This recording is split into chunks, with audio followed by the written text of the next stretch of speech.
here.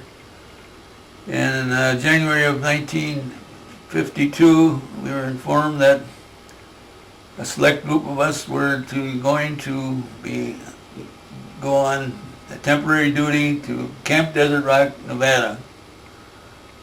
They didn't tell us at the time what it was for, but later they informed us that we were going to be, I shouldn't say guinea pigs, but we were experimental engineers in atomic bomb testing, a series of tumbler snapper, which is called tumbler snapper. If you ever watch the History channels, it's on there. That's when and that was a series of 8 blasts we were there from like March till June.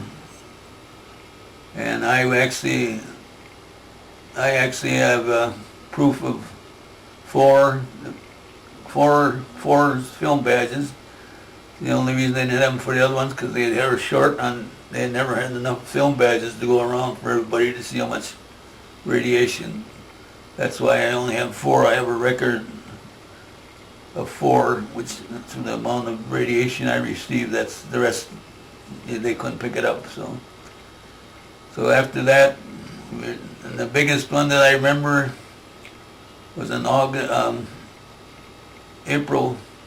It was the biggest one actually the biggest blast after, not including the World War II blast on Hiroshima and Nagasaki. But when they started testing in 1951.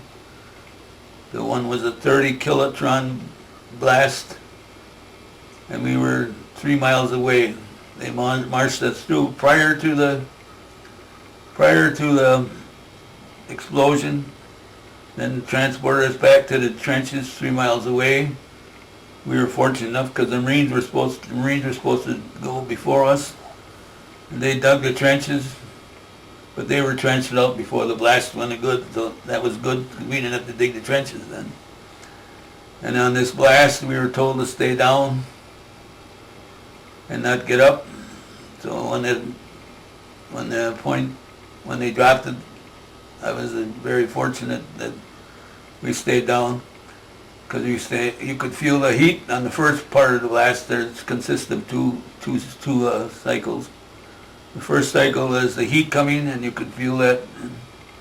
And some of the guys later, you're supposed to close your eyes, but they said you could still see daylight with your eyes closed. On the second was the powerful blast, which did the damage. And some of the guys got up and they got knocked right back down in the trenches. So they didn't listen to the people back in the trenches or in the concrete huts 7 miles away, but that was their doings. So and then after that, we were there. While I was there, we were assigned the headquarters company, which we lived in tents. Actually, Camp Desert Rock was the first, like they call the tent, like they do in Iraq, the tent area.